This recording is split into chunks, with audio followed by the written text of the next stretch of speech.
اور نان مہنگی ہو گیا ہے، ہر چیز مہنگائی ہو گئی ہے، اور لوگوں کے مسائل جو ہیں وہ یہ ہے روٹی کپڑا مکان لوگوں کے مسائل ہیں، روٹی کپڑا مکان جو بھٹو نے نعرہ لگایا تھا لوگوں کا وہ مسئلہ ہے، لوگوں کا وہ مسئلہ ابھی تک حل نہیں ہوا۔ بالکل، اور ہر دور میں عام آدمی کا مسئلہ یہی رہا ہے، روٹی کپڑا مکان، یہ مسئلہ حل ہو جائے تو میرے خیال سے خوشحالی، ایک عام بندہ یہی چیزیں مانگتا ہے، بڑے بڑے خواب تو کبھی کسی نے دیکھے ہی نہیں ہیں۔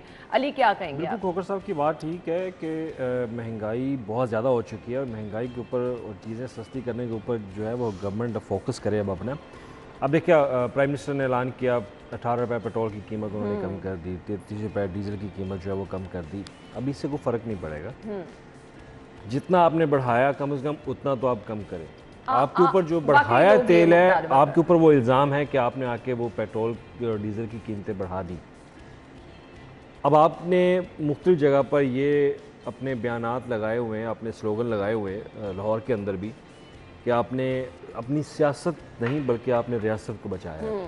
یہ بات بھی ٹھیک ہے کیونکہ معاہدہ پچھلی گورنمنٹ کا تھا، آپ نے اسٹیٹ کے لیے فیصلہ لیا، لیکن یہ بھی سمجھنے والی بات ہے کہ جو لوگ اس بات کو نہیں سمجھتے ان کو ذہن نشین کرنا چاہیے کہ یہ معاہدے یہ سب کچھ پہلے ہو چکا تھا۔ نون لیگ کی حکومت نے آ کے اسٹیٹ کو بچایا، انہوں نے اپنی سیاست تو ختم کر لی، اور یہ حقیقت ہے اس میں کہ آج اگر بہت زیادہ لوگ نون لیگ کا اگر ووٹر ٹوٹا بھی ہے تو اس میں ایک اصل وجہ یہ بھی کہ انہوں نے آ کے مہنگائی کر دی۔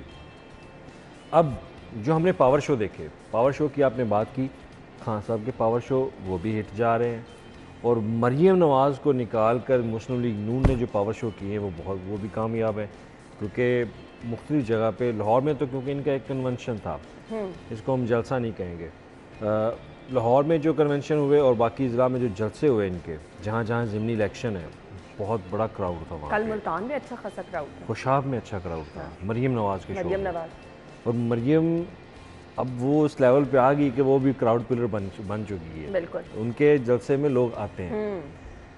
اب بات ہے کل کے الیکشن کی، یہ وہ حلقے ہیں جہاں سے پہلے پی ٹی آئی جیت چکی ہے، ٹھیک ہے، اب یہاں سے یعنی چیلنج ہے بہت بڑا چیلنج ہے نا، یہ آسان کام نہیں ہے۔ اسی الیکشن نے آپ کے جنرل الیکشن چاروں حلقوں میں کانٹے کا مقابلہ دیکھ رہے ہیں، 101 تو سیٹ کہہ رہے ہیں کہ یہ تو ہے ہی پی ٹی آئی کی، جس ایریا میں ہم لوگ بیٹھے ہوئے ہیں یہ وہ کہہ رہے ہیں کہ یہ تو پی ٹی آئی کی سیٹ ہے، لیکن اب دیکھیں کل جو لوگ 45 لاکھ ووٹر ہیں ان 4 حلقوں میں، وہ اپنا لاہور کے اندر ووٹ کاسٹ کریں گے، تو اب ان کی چوائس دیکھتے ہیں کہ ان کی چوائس کیا ہے، کہ چوائس ان کی پی ٹی آئی یا مسلم لیگ نون ہے۔ اب اس میں آپ نے پولنگ سٹیشنز جو ہے وہ بھی زیادہ تر لاہور کی پولنگ سٹیشن ان کو آپ نے احساس کرا دے دیا، یہ بھی ایک امپورٹنٹ چیز ہے کہ سارے پولنگ سٹیشن لاہور کے احساس ہیں، اور یہاں پہ اب خان صاحب اپنے مختلف جلسوں میں پاور شو میں یہ کہہ چکے ہیں کہ مسٹر ایکس اور وائی جو ہیں وہ بیٹھ کے یہاں پر کامیاب کروائیں گے، لیکن عمران خان صاحب نے یہ بھی اپنے ووٹرز کو کہا ہے، اور انہوں نے والنٹیرلی لوگوں کو رضا کرانا طور پہ کہا ہے کہ وہ جائیں اور پولنگ سٹیشنوں پہ ڈیوٹی دیں، دھیان رکھیں، دھاندلی کے بہت امکانات ہیں۔ یہ تو بہت ضروری ہے، یہ تو بہت ضروری ہے، کوئی بھی پولیٹیکل پارٹی ہوگی تو ان کے کینڈیڈیٹ جو ہیں، ان کے جو ورکرز ہیں وہ جائیں، اگر پریزائڈنگ آفیسر کے ساتھ ان کی ڈیوٹی ہے پولنگ سٹیشن کے اندر تو ٹائم سے جا کے اپنے بیلٹس باکس دیکھیں، پیپرز دیکھیں ان کو کہ جب وہ رکھ رہے ہیں ان کو وہ خالی ہے یا نہیں ہے، جو بیلٹ پیپر ہے اس پہ اسٹیمپ تو نہیں پہلے کوئی لگی ہوئی، وہ سارے چیزیں ان کو دیکھنی چاہیے، نوٹ کرنی چاہیے۔ جب فارم 45 آتا ہے، رزلٹ آتا ہے، تو وہ رزلٹ خود بھی نوٹ کریں اور اس کے ساتھ جائیں الیکشن کمیشن کے آفس تک جہاں پر یہ رزلٹ کمپائل ہو رہا ہوگا، وہاں پہ جا کے خود اس کو نوٹ کریں کہ کیا یہ وہی رزلٹ ہے جو میں نے وہاں پہ لیا، اور ایک لیڈ پینسل کے ساتھ والا رزلٹ جو ہے اس کو ایکسیپٹ نہ کریں، بال پین والا جو رزلٹ ہے اس کو ایکسیپٹ کرنا چاہیے۔ یہ چند ایک چیزیں جو انہوں نے گائیڈ کر دی ہیں، لیکن پھر بھی خان صاحب نے ایک بات کی طرف لوگوں کو مائل رکھا ہے کہ یہ ریگنگ ہوگی، دھاندلی ہوگی، اور لوگ دھاندلی کے پیچھے چلے گئے، لوگوں کے مائنڈ میں یہ چیز بٹھا دی گئی ہے۔ یہ ویسے علی روایتی باتیں ہیں، یہ ہمیشہ ہر مخالف پارٹی کی جانب سے ایک جلسے میں اپنے جلسے میں خطاب میں کہ ہر الیکشن میں دھاندلی ہوتی ہے، مطلب 2018 میں بھی دھاندلی ہوتی ہے، بالکل، پھر آپ ایکسیپٹ کریں نا اس چیز کو، جب آپ کہتے ہیں کہ ہر الیکشن میں دھاندلی ہوتی ہے۔ صحیح، اب جی کل کا جو بڑا مقابلہ ہوگا، لوگ گھروں سے نکلیں گے، ووٹ دیں گے، تو میں کھوکر صاحب سے ایک عام آدمی کا، ایک عام ووٹر کا، کھوکر صاحب آپ صحافی نہیں، ایک عام آدمی کی طرح اگر آپ سوچ رکھتے ہیں تو مجھے بتائیں، اگر آپ ووٹ کاسٹ کرنے جا رہے ہیں تو آپ کے ذہن میں کیا کیا باتیں ہوں گی؟ اگر آپ نے کسی پارٹی کو ووٹ دینا ہے،